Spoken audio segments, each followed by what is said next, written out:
boa noite. Hoje estamos aqui de volta, o board está reunido e hoje temos um tema mais uma vez escolhido por vocês, com as vossas sugestões.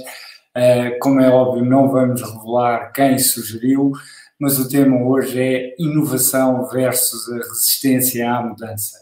Eu vou chamar para se juntarem já aqui à conversa os meus colegas que já cá estão. Hoje o board vai ter uma multa porque já temos pessoas aqui atrasadas, não é verdade? Viva Ricardo, Martim, boa noite. Boa noite a todos. Só quer tentar acertar onde é que está a câmara, está aqui. Bem-vindos. Hoje temos Obrigado, aqui Pedro. Uma ausência que está de férias, que é a Inês. Infelizmente não vai poder estar connosco. Bem tentou, não é, Martim? Sim, ela tentou, mas a avó estava com problemas na internet e então estava com muitas falhas na internet lá no sítio onde ela está. Então o board decidiu, por bem, assim, não vais entrar em más condições.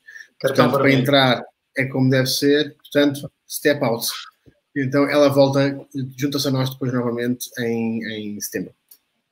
Olha, querem falar um bocadinho, partilhar deste tema? Atenção, só desculpa interromper-te. Falta a Jacqueline, estamos à espera que ela chegue a qualquer momento. Exatamente, sim. Falta a Jacqueline, ela vai dar entrada logo que surja aqui no streaming.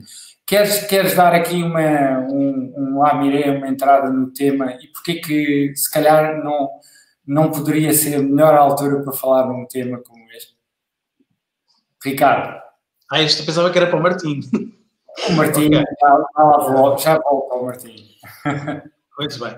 Bem, quer dizer, nós estamos numa fase em que estamos completamente obrigados a inovar, mesmo que não queiramos. Fomos obrigados a encontrar soluções e obviamente, se estas soluções tivessem sido planeadas de outra forma, provavelmente evitávamos de sofrermos de uma pressão completamente fora do normal sobre nós. Portanto, é muito importante nós pensarmos na inovação como uma coisa normal, uma melhoria de processos, uma melhoria da atividade que deve acontecer de forma constante, para não nos obrigar, quando há um risco desta natureza, uma mudança desta natureza, para não nos obrigar aqui, de facto, a ter que fazer tudo em cima do joelho. Não é? Acho que isso é realmente uma das lições importantes na forma como nós abordamos a inovação. Okay. É verdade, e eu acho que aquilo que tu disseste não podia estar mais certo. Nós estamos numa fase em que, se calhar, muitas empresas não estavam preparadas para se verem obrigadas e forçadas a inovar. Martim, nós temos pessoas a assistir-nos de todo lado. Boa noite a toda a gente que está a acompanhar, pessoas de todo lado do país, do Brasil inclusivamente. Temos aqui o Everton, um abraço para o Brasil. Que bom, espetáculo. Um abraço a todos. Se calhar o primeiro desafio que eu te lanço, Martim, é perguntar-te porquê que falar de inovação e falamos também desta resistência à mudança. Porquê que vem logo associado este tema?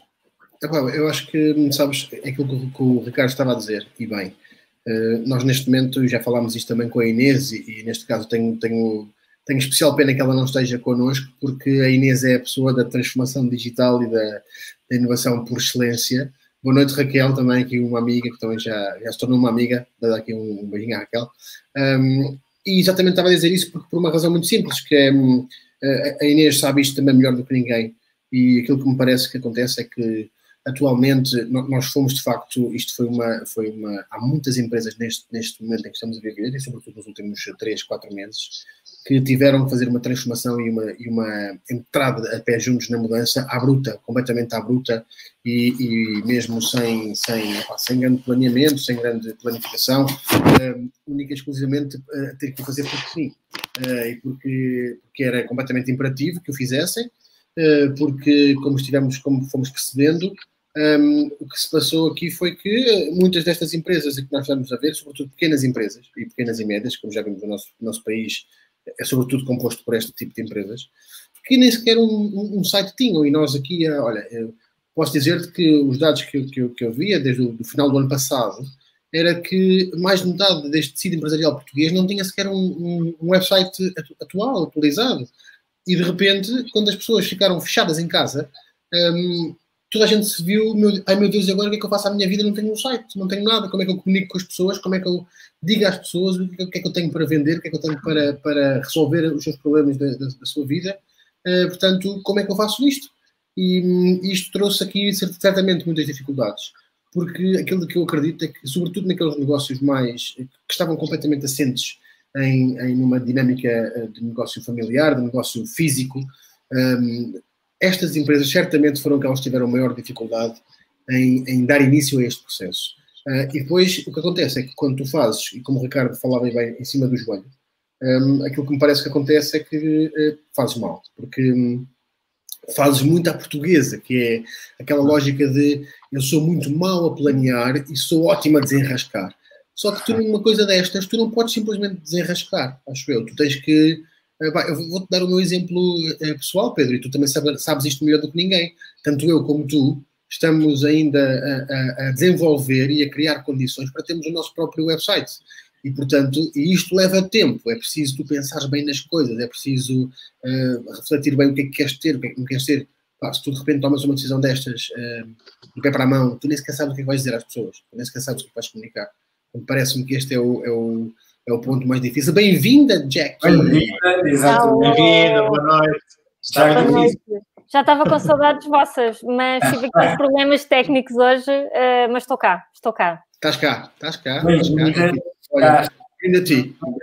muito certo. Eu sou o alcoólico do grupo, no fundo, é um bocado isto. Jacqueline, lanço-te já o desafio para dares aqui o teu feedback em relação a este tema que é a inovação e a resistência à mudança. Nós já lançámos aqui o primeiro mote ao debate, mas de facto isto é um tema que se calhar não poderia vir em melhor altura. Sim, sabes que é giro bem. Boa noite a toda a gente, antes de mais.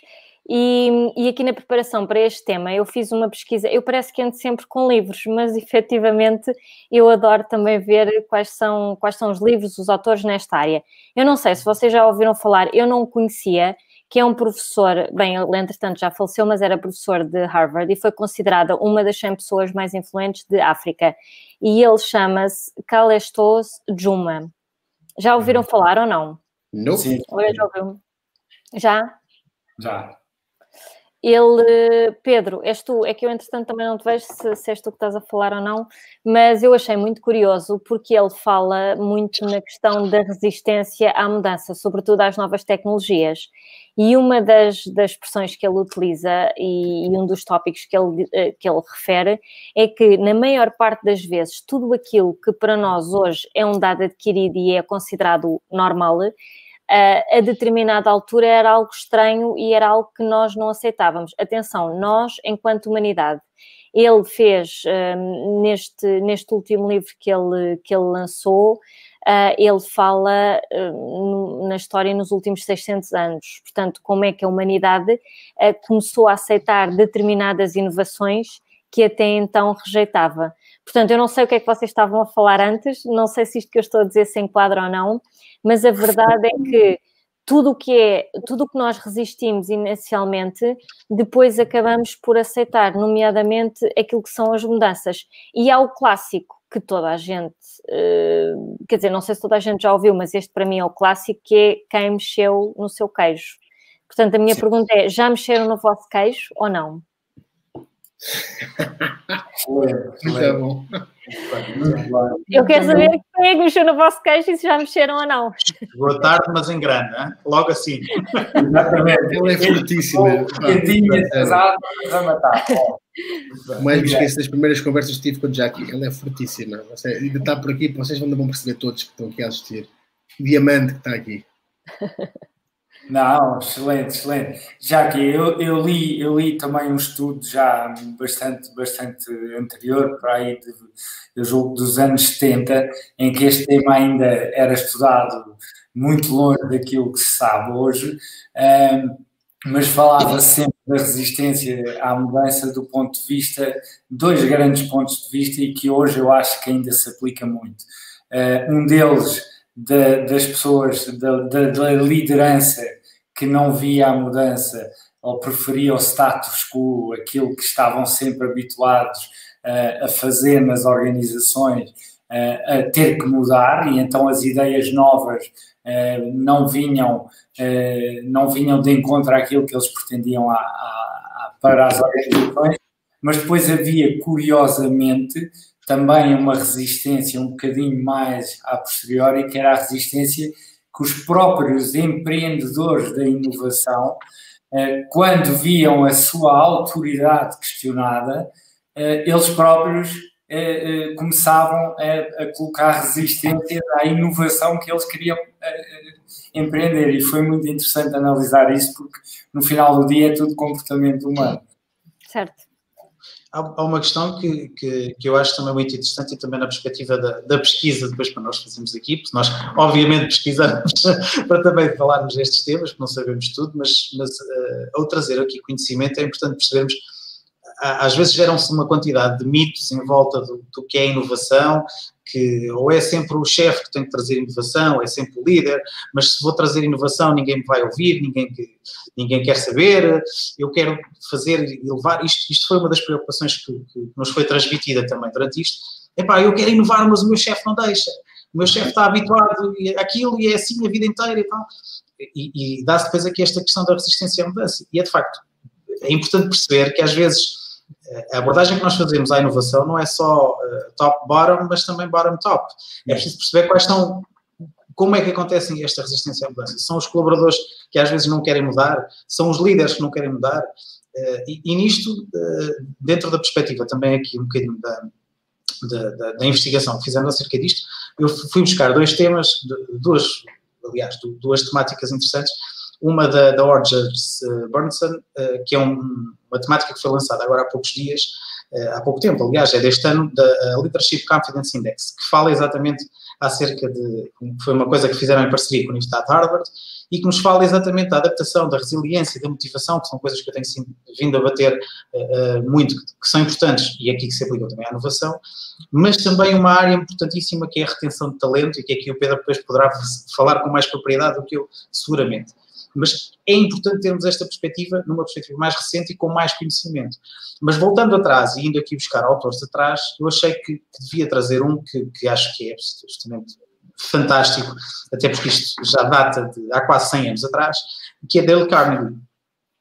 E eu sei que os meus colegas de board são todos também fãs do Dale Carnegie, mas de facto, em 1936, quando publica o seu livro Como Fazer Amigos e Influenciar Pessoas, que apesar de ter um título pesado, da influência, etc., quando se lê, desmistifica-se isso. Mas já aqui, Dale Carnegie falava de como é que nós podemos contrariar esta resistência à mudança, como é que nós podemos fazer com que as pessoas percebam que é importante mudar. E muitas vezes, o virarmos o foco da nossa intenção, mas para a intenção do outro, percebermos porque é que as coisas não mudam, porque é que as pessoas não querem mudar, não é? O sair da zona de conforto, como vocês estavam a dizer e muito bem, o sair da zona de conforto é difícil, não é? Eu sempre fiz assim a vida inteira, a equipa que ganha não se mexe, mas há de chegar um dia em que a equipa deixa de ganhar, não é? Portanto, o Dale Carnegie deu uma série de conceitos interessantes, aliás, acerca deste tema, que me parece que são absolutamente brutais, não é? O foco no outro, a escuta ativa, e percebermos realmente porque é que as pessoas não querem mudar. E, acima de tudo, mostrar-nos, não, mas tu vais ganhar com isto, não é? No fundo, e eu lembro-me do Martim, penso que foi na última reunião de board, chamar isso a atenção, que as pessoas focam-se nelas próprias. Então, o que é que elas vão ganhar com esta mudança? Tocaste no Dale Carnegie, exatamente isso. O Dale Carnegie, o que diz é, as pessoas não estão interessadas em ti, as pessoas querem saber delas próprias, mas nada. Exatamente. Portanto, o que é que elas vão ganhar com isto? Porquê é que elas vão ganhar com a inovação? Porquê é que eu vou ganhar com inovar processos? Não é? Isto é absolutamente brutal. E, por exemplo, a Jackie é uma entrepreneur fortíssima, que também está ligada à área da inovação, como eu, a nível do empreendedorismo. E, de facto, também seguramente pode dar aqui um insight interessante nisto, não é? Dos obstáculos que há e como é que fazemos também para os ultrapassar. No fundo, é isto que nós queremos responder, não é só falarmos, é difícil mudar, claro, mas como é que podemos fazer, não é? Queres ajudar, Jackie? Ricardo, tu estavas a falar e eu às vezes vou às coisas mais pequenas, e é um teste muito simples, porque nós falamos em mudar nas organizações, mas a pergunta é se nós conseguimos mudar, nós individualmente, e se nós resistimos ou não às coisas, porque na maior parte das vezes nós somos os próprios que resistimos. E eu falava no livro Quem Mexeu no Meu Queijo. Porquê? Porque há um vídeo que são 10 minutos, portanto qualquer pessoa pode ver. Eu passo este vídeo aos meus alunos e isto tem a ver, é uma fábula que são 2 ratinhos e 2 humanos. E então é super interessante porque os ratos têm uns ténis sempre ao pescoço. Portanto, estão num sítio que é o posto do queijo. Quando o queijo começa a acabar, eles andam sempre a correr no labirinto à procura de queijo novo. Os humanos ficam sentados, acaba o queijo e eles dizem, epá, roubaram-nos o queijo, quem é que mexeu no queijo? Mas porquê é que ninguém me dá queijo? E estão ali. E os ratos já encontraram um posto com queijo muito maior. E isto é uma fábula muito simples e muito interessante e começa por pequenas mudanças. Experimentem uma coisa simples, utilizar a escova de dentes na mão oposta, portanto, dependendo de qual é a mão que usam. Só essa mudança, isso é uma mudança que custa. E nós estamos a falar, mudar um hábito muito simples. Portanto, a pergunta é, sim, nós queremos que os líderes mudem, queremos que haja inovação. A pergunta é, será que nós mudamos? Porque só mudar a escova de dentes ou só mudar um processo e um hábito que nós fazemos da mesma forma há anos é difícil. Portanto, como é que nós mudamos isto primeiro em nós para depois mudar dentro das organizações? Agora, Ricardo, também não sei se respondi diretamente à tua pergunta, mas eu acho que nesta altura, e tendo em conta a situação atual, há uma incerteza grande e com a incerteza também vem a adaptabilidade. Há pessoas que tendencialmente conseguem mais facilmente adaptar-se às situações ou encaixar, ok, isto mudou e rapidamente vou alterar. Há outras pessoas que demoram mais tempo porque elas próprias também precisam do tempo delas para se adaptar às novas... o uso da máscara, por exemplo, que é uma coisa que nós pensamos aparentemente simples. Tenho uma provocação para fazer. Tenho uma provocação para fazer. Encontrei um artigo do Mark Manson, que eu acho que vocês sabem quem é. E ele tem um artigo, eu estava agora aqui a passar uma citação muito boa. E a provocação é esta, será que nós efetivamente conseguimos mudar quem somos ou só conseguimos mudar aquilo que fazemos? Agora já entramos numa tertúlia, agora é uma tertúlia filosófica, não é? Eu agora estava de um copo também. A questão é, nós no fundo somos os nossos hábitos. Eu tenho chá, portanto, mas nós somos os nossos hábitos. Esta questão da escova de dentes, mudar para o lado oposto. Se tu mudares os teus hábitos numa base diária e mudares todos, tu eventualmente vais mudar a pessoa que tu és, porque mudas o teu comportamento.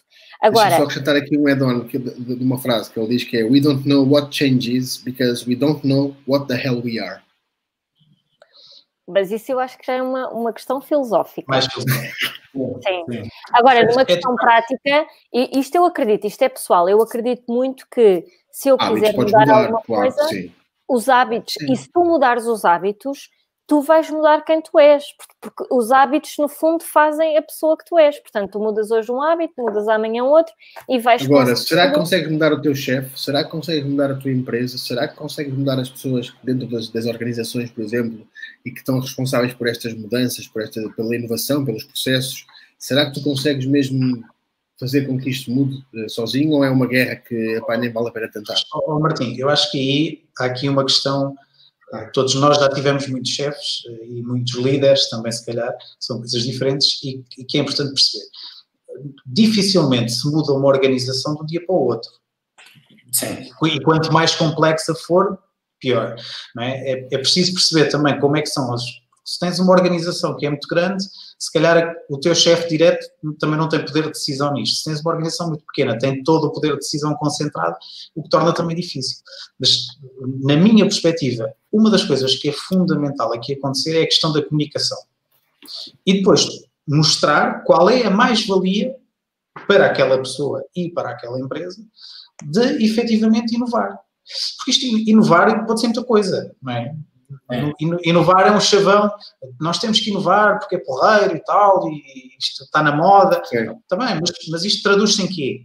Em que é que se ganha, não é? Daí que vem aquela máxima do futebol do, epá, a equipa que ganha não se mexe, ok? Mas será que é bem assim? Ou será que estão sempre constantemente a ajustar processos? Não, mas isso é uma razão, acho que eles sabes, exatamente, não se mexe, porque quando tu percebes que, pelo menos no futebol, que eu posso falar um bocadinho, que é, tu não mexes na equipa que ganha, porque os processos estão a correr tão bem, não é?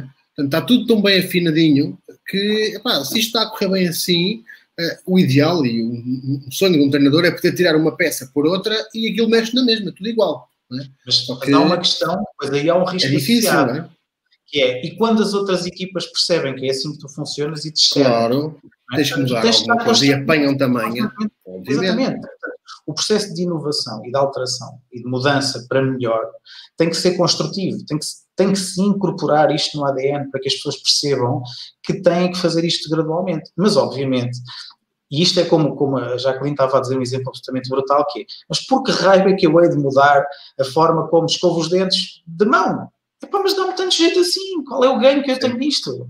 Mas porque é giro. Está bem, mas é giro uma vez, mas porque é que eu vou manter isto? Agora, se a Jacqueline disser, mas se calhar com a outra mão consegues escovar melhor e demoras menos tempo, calma, esperar. Gosto muito de vos ouvir, mas eu tenho aqui uma data. Tem umas questões, estão aí perguntas, que eu estava a botar sentido nisso agora, estava a ver. Eu vou pôr ordem no board e vou trazer aqui à conversa as pessoas que nos estão a acompanhar. Boa noite àqueles que entraram. Que as pessoas também não querem saber de nós para nada. Lá está. Não querem saber de nós para nada, nem de vocês. Tirando a Jacqueline, que é a mais bonita de todos. Portanto... É bonita? É bonita. Muito obrigada. Eu não quis dizer que vocês são feios. Não sei se agora. Pronto. Nós temos aqui alguns exemplos do que a Jacqueline mencionou. A Jacqueline tocou em 2 pontos que eu acho que são super interessantes, que é, em primeiro lugar, nós estamos muito focados sempre em falar o que é preciso mudar nos outros. Ou seja, um mau líder, um mau chefe, o que é que o outro faz mal e precisa mudar, e não nos focamos no que é que nós precisamos mudar. E, de facto, é muito difícil olharmos para nós em vez de encontrarmos defeitos nos outros. E depois tocou numa questão que são as pequenas coisas, e às vezes as pequenas coisas são muito difíceis. E a sugestão que tu deste de leitura é brutal. Eu lembro-me de ter lido Quem Mexeu no Meu Queijo a primeira vez com 17 anos, talvez, e aquele livro para mim foi assim qualquer coisa de brutal. Parecia que tudo fazia sentido, era uma coisa espetacular. Mas eu vou partilhar aqui uma história do Miguel Luís. Boa noite, Miguel. Obrigado por estares aqui a fazer-nos companhia. Boa noite, Miguel. Um abraço. Uma história do impacto que a pandemia teve no desporto. Eu vou-te tapar um bocadinho, Jacqueline e Martim, desculpem lá, e ele partilha o impacto que teve e da resistência à mudança. Dá o exemplo, no mundo do futebol, a questão das férias nunca foi um tema, porque sempre coincidia o período de interregno entre épocas, permitia o gozo global ou o gozo total das férias. Este ano, com a pandemia, o período foi encurtado e as estruturas do futebol foram confrontadas com a necessidade de ter que dizer aos jogadores e treinadores que tinham que marcar férias. Parece uma coisa simples, uma coisa pequena, mas não é. E deve ter sido muito complicado alterar isto numa coisa que nunca foi feita, não é? Algo que nunca é feito e, de repente, como é que é a reação do outro lado? Não é? Imagina, por exemplo, dizeres aos jogadores estrangeiros este ano não podem ir gozar férias ao vosso país. Não podem ir ao Brasil. Eu penso logo nos brasileiros. Em Portugal, penso logo nos brasileiros. E agora não podes ir ao Brasil porque se fores para lá tens de ficar 15 dias de quarentena, não sei o quê. Para além do mais, vamos acabar a época, estamos em agosto, acaba no sábado, dia 1 de agosto, que é a final da Taça de Portugal, onde há jogadores do Porto e do Benfica, muitos que não são portugueses, e que vão ter, se calhar, que recomeçar a época no final do mês. E a Mónica Kirsch, Mónica, boa noite. A Mónica também costuma ser uma assídua presença aqui nos lives. Pergunta, e eu vou-te lançar este desafio, Jacqueline, como podemos promover e ajudar não só líderes, mas também os colaboradores, as pessoas em geral, a terem um mindset mais resistente à mudança e à inovação? Eu acho que vocês aqui já responderam, que é mudar os outros é sempre um desafio porque os outros só mudam se virem alguma coisa ou alguma vantagem nessa mudança. E aí, pronto, quer dizer, aí acho que já foi referido e para mim é essa resposta que faz sentido. Agora, se me perguntares diretamente o que é que eu faço, o que é que eu tento, é apresentar sugestões para aquilo que é aquela situação, porque eu acho que a pessoa só muda se quiser mudar. E acho que cada pessoa também tem o seu tempo, mesmo sendo líderes de empresas. Portanto, é tentar mostrar a perspectiva no sentido de, ok, esta é a minha sugestão, e esperar que eventualmente ajude. Ou então comprar uns livros de autoajuda. Não! O Martim está a dizer no ar. Todos menos o Gustavo Santos! Epá, não. Olha, tenho só uma dica. E vou responder a isto com... Tinha que ser. Eu tinha que tentar meter aqui o storytelling. Já contaram aqui histórias 2 ou 3 vezes, então eu tinha que meter aqui.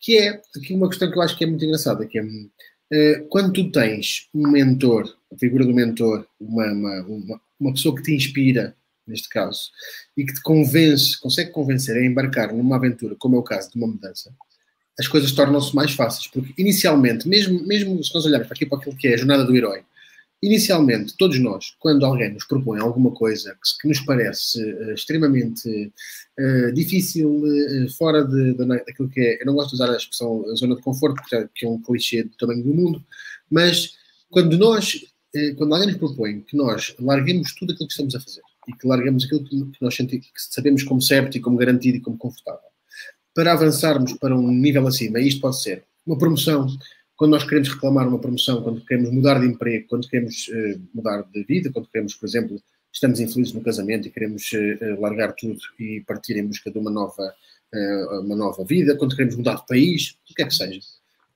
Estas mudanças estruturais, sobretudo, estas que são muito fortes, inicialmente nós recusamos. Nós inicialmente, a primeira coisa, regra geral, 95% das pessoas fazem isto, que é, epá, eu se calhar eu não vou fazer isto, porque isto vai-me dar aqui um trabalho, isto vai-me dar aqui isto vai ser difícil, como é que eu me vou meter agora numa coisa destas? E a primeira reação, até porque nós temos uma coisa que só nós é que temos, só o ser humano é que tem isto, que é o nosso cérebro existe única e exclusivamente para nos proteger, para nos servir e para nos proteger. Portanto, a primeira dificuldade que aparece, o cérebro diz assim, olha, está quieto, está lá quietinho, fica lá sossegadinho, não te metas em aventuras, porque isso é muito complicado. E nós, o que depois fazemos nós forçamos o caminho. E assim, não, espera aí, eu se calhar estou a sentir aqui, falei aqui com uma pessoa que me convenceu, que me deu aqui 2 ou 3 argumentos que me parecem ser muito válidos, e eu vou avançar. Eu vou avançar para isto, é isto que eu quero fazer, é este caminho que eu quero seguir, eu vou avançar. E às vezes temos mais de 20 pessoas à nossa volta a dizer, pá, tu és maluco. Eu posso dizer exatamente isto quando eu fiz isto, quando saí da SIC. Eu trabalhava na SIC há 8 anos. E disse, pá, eu vou-me embora. Vou sair da SIC, vou sair da SIC, e eu sinto que aqui já não tenho, neste momento, margem para progredir, e eu vou sair da SIC, tive uma oferta, vou sair para uma empresa com 6 pessoas. Tu estás maluco? Tu vais sair para uma empresa, tu vais sair da SIC? A SIC é incrível, como é que tu vais sair da SIC para uma empresa assim tão pequenina? Tu vais passar mal, tu vais ter não sei o quê, não sei o que mais. E quando tu metes na tua cabeça uma coisa que já te convenceram, não é? Porque precisas da aprovação, todos nós precisamos disto. Da aprovação, quando alguém te diz sim, é o melhor caminho, vai em frente, eu estou contigo, vamos embora, a partir do momento em que tu metes na cabeça, depois dificilmente voltas para trás. E esse é o caminho do herói também. Quando tu passas aquela ravina, quando tu saltas para o outro lado da ravina, e quando tu já chegaste ao outro lado e aterraste e olhas para trás, agora já não posso voltar para trás. E isto é muito o que se passa, que nós muitas vezes nós precisamos de ajuda, precisamos de ser convencidos que o melhor que há a fazer é mudar. E porque vais ganhar, lá está, como a tal história do Dale Carnegie, vais ganhar muito mais do que efetivamente podes perder. E se perderes, levantas-te. Caíres, levantas-te e continuas. A vida do homem é isto. É cair, levantar, cair, levantar. Portanto, é a gestão de risco, não é? Exatamente. Fazemos uma gestão de risco e promovermos os riscos positivos e tentarmos minorar os riscos negativos. É sempre assim que funciona. Isto é um processo dinâmico, não é? Completamente. Acho que diretamente. Desculpa queimar pontos, eu agora só estava a ouvir a tua história e a Martim estava a pensar, nós muitas vezes queremos mudar, mas deixamos as pontes todas. Portanto, se nós queimarmos aquelas pontes todas, só há um caminho. Portanto, a solução é queimar as pontes.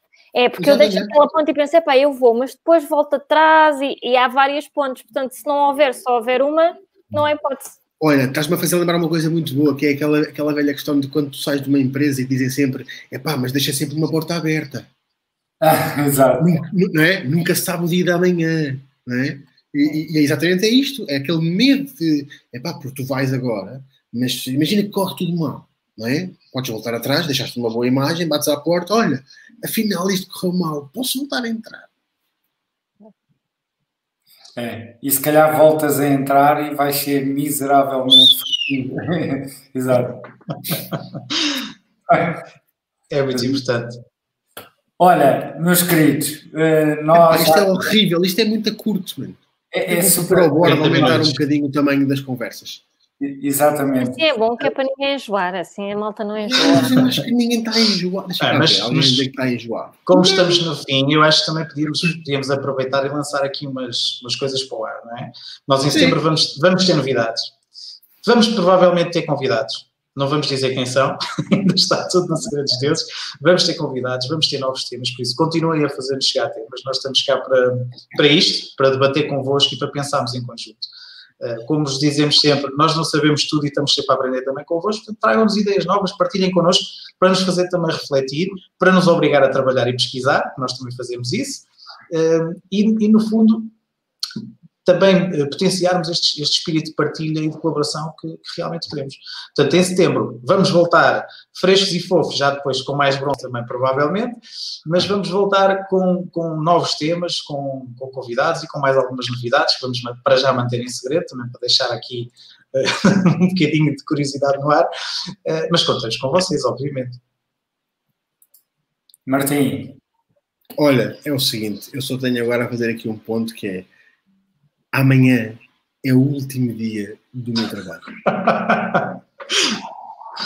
A sério, eu estou tão feliz porque amanhã é o último dia que vou entrar de férias. Eu acho que já não estava tão feliz para entrar de férias há muitos anos. Eu sei que toda a gente está a ver isto, se vai identificar, que é este ano de 2020, isto deu-me cabo da marmita toda. Estou muito cansado, estou muito feliz por ir de férias, vou desligar as notificações todas dos telefones, não vou ver e-mails durante uma semana, vou ler e dormir cestas e beber vinho como se fosse um comensal e pronto. Era isto que eu queria partilhar com as pessoas que estão a ver. Muito bem. Obrigado, Martim, obrigado. Fazes bem. Jacqueline, vou-te deixar para a última. Como foste a última a entrar, vais ser a última a terminar e a terminar o live. Aquilo que o Ricardo disse é importantíssimo. Vocês contribuam com as vossas sugestões de temas, obriguem-nos a trabalhar, a pesquisar, porque são as vossas sugestões que vão alimentar estes lives e ficamos a aguardar. Quem for de férias como o Martim, tenham umas ótimas férias, mantenham-se seguros e aproveitem. E nós vamos estar sempre por aqui para ouvir as vossas sugestões. Até breve. Obrigada a todos. Cabe-me a mim fechar hoje. Eu desejo que toda a gente tenha um pequeno break do stress da vida do dia-a-dia e das coisas que fazem sempre da mesma forma. Portanto, espero que façam de uma forma diferente, pelo menos para testar. Até setembro e obrigada. Precisa, Clara de Sousa. País e o mundo. Só voltar a dizer o país e o mundo. Boas férias a todos. Um abraço. Até setembro. Até breve. Tchau.